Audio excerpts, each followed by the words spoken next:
তো আমি শিল্পার হাবিজাবি থেকে তোমাদের সামনে একটা ইউনিক রেসিপি নিয়ে চলে এসেছি। এই রেসিপিটা কোনোদিন কেউ ট্রাই করেছো নাকি জানি না, কিন্তু আমার উপরে বিশ্বাস রেখে করে দেখতে পারো, ভালো লাগবে। তো রেসিপিটার নাম হলো ডিমের পায়েস। তো দেখো রেসিপিটা কি করে আমি করি। আর যদি তোমাদের ভিডিওটা ভালো লাগে তাহলে প্লিজ সবাই লাইক শেয়ার করে দিও, অন্যকে দেখার সুযোগ করে দিও। আর নতুন যারা আমার চ্যানেল ভিজিট করছো তারা প্লিজ সাবস্ক্রাইব করে আমার পাশে থেকো। চলো রেসিপিটা দেখতে থাকো। ডিমের পায়েসটা বানাবার জন্য আমি এখানে 2 প্যাকেট লিকুইড আমুল দুধ নিয়েছি। মোট 1 কিলো দুধ নিয়েছি আমি। এটাকে প্যাকেটগুলোকে কেটে দেখো আমি কড়াইয়ের মধ্যে নিয়েছি। দুধটা ফোটাবার জন্য বসিয়ে দিয়েছি গ্যাস ধরিয়ে। তো আমি এবার এই দুধের মধ্যে 10টা মতন এলাচ, কেননা এটা ডিমের একটু গন্ধ হবে, তার জন্য 10টা মতন লাগবে। 10টা মতন এলাচ ফাটিয়ে এটার মধ্যে দিয়ে দিচ্ছি। আর সঙ্গে দিচ্ছি আমি 3খানা তেজপাতা। তোমাদের কাছে যদি ভ্যানিলা এসেন্স থাকে তাহলে দুধের মধ্যে একটু দিয়ে দিতে পারো, কিন্তু না দিলেও চলে যাবে। মানে ঘরে যেটুকুনি যা আছে সেটা দিয়ে আমি কাজ চালাচ্ছি। খেতে কিন্তু খুব টেস্টি হয়েছে। তো এবার দুধটা যতক্ষণ গাঢ় না হচ্ছে ততক্ষণ কিন্তু কিছু করব না, অল্প অল্প করে এখন জাল দেওয়ার বসিয়ে রাখছি আমি দুধটা। মানে আঁচটাকে সিমে দিয়ে ফোটানোর জন্য আমি বসিয়ে দিলাম। গাঢ় হবে, তারপরে আমি এর মধ্যে ডিম দেব। তো আমি এখানে দেখো নুন নিয়ে নিয়েছি বাটিতে, আর 4টে ডিম নিয়ে নিয়েছি। এবার ডিমগুলোকে ফাটিয়ে এই যে ফাটানোর জন্য আমার তৈরি। এবার ফেটিয়ে নেবো আমি এটা ভালো করে, একদম লিকুইড যেন হয়ে যায় এরকমভাবে আমি ফেটিয়ে নেবো।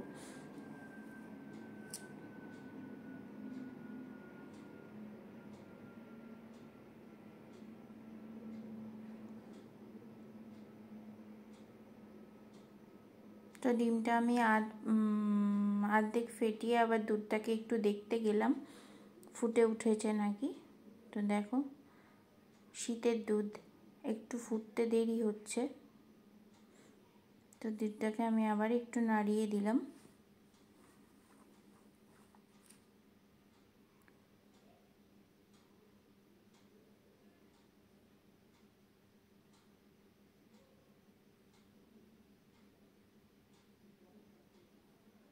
এটা কিন্তু খুব ভালো টেস্ট হয়, অবশ্যই করবে।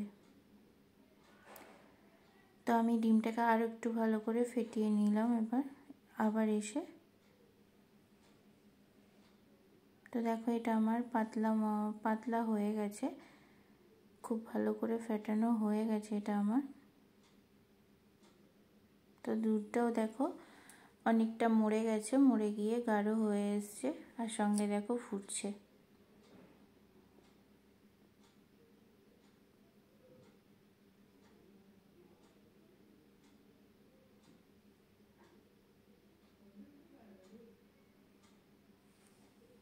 তো দেখো অনেকটা হয়ে গেছে। এবার আমি এর মধ্যে উঁচু করে ডিমটা ঢালবো আর সঙ্গে নাড়তে থাকবো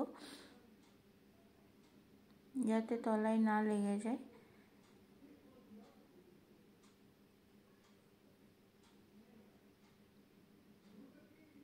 তো এরকমভাবে নাড়তে থাকতে হবে দুধটাকে।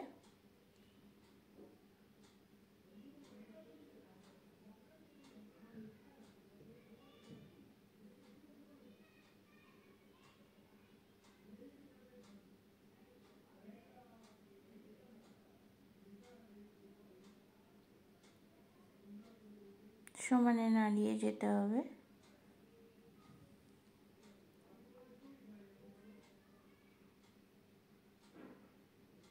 তুমি এটা ঘরে থাকা কয়েকটা উপকরণ দিয়েই বানিয়ে নিতে পারো, খুব টেস্টি একটা খাবার, বাচ্চারাও খুব ভালো খাবে এটা।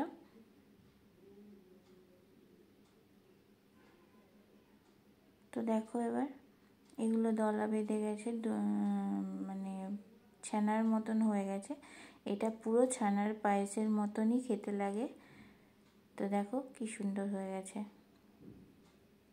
তো এটার মধ্যে মানে তুমি যে ডিম খাচ্ছ সেটা মনেই হবে না। ডিমের কোনো গন্ধই পাবে না।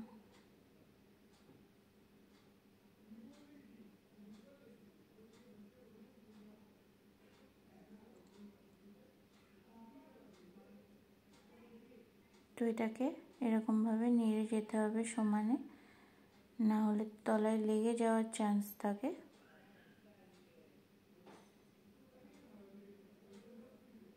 দেখো এটা পুরো গাঢ় গাঢ় হয়ে গেছে।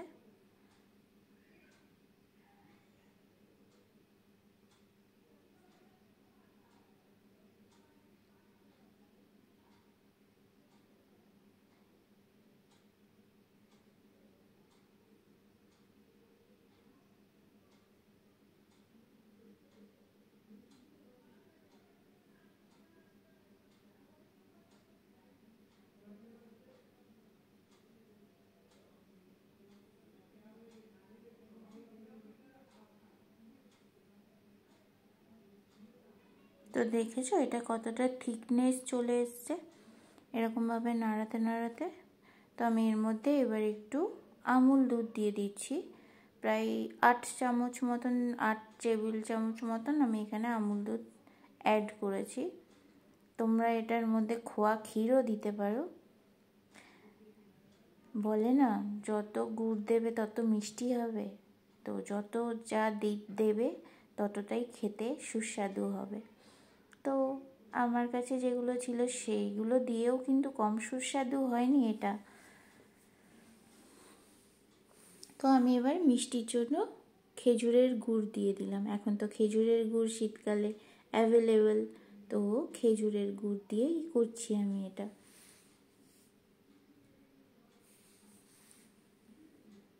আমি কিন্তু এখানে হাঁসের ডিম দিইনি, এখানে আমি পোলট্রির ডিমই ব্যবহার করেছি।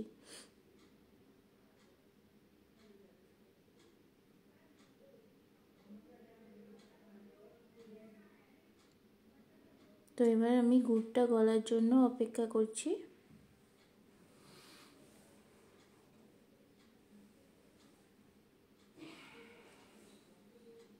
তো আমি দেখো এর উপর দিয়ে কাজু দিয়ে দিচ্ছি কিছু।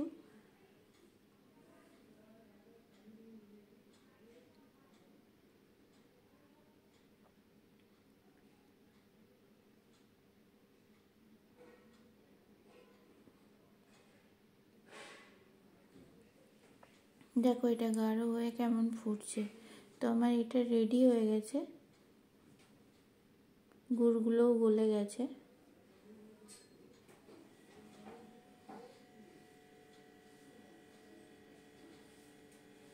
দেখেছো কতটা থিকনেস চলে এসছে, কিন্তু গুড়টা গলে গিয়ে অনেকটা জল জল হয়ে গেছে। তার জন্য আমি একটু ফোটাচ্ছি। তো এবার গ্যাসটাকে আমি অফ করে দেব। অফ করে দিয়ে এটাকে ঢেকে দিচ্ছি। তো দেখো আমি এটা গার্নিশিংয়ের জন্য পাত্রে নিয়ে নিয়েছি, এর উপর দিয়ে আমি একটু গার্নিশিং করে দেব। তো সেটা দেখতে থাকো তোমরা। তো এই যে আমি গার্নিশিং করে দিয়েছি। এইবার দেখো কিছু কিশমিশ আর কাজু দিয়ে। তো তোমাদের সঙ্গে দেখা হচ্ছে পরের কোনো ব্লগ ভিডিওর সঙ্গে কিংবা কোনো রেসিপির সঙ্গে। ততক্ষণ অবধি খুব ভালো থেকো, সুস্থ থেকো আর হ্যাপি থেকো। চলো আজকের মতন টাটা, গুড নাইট।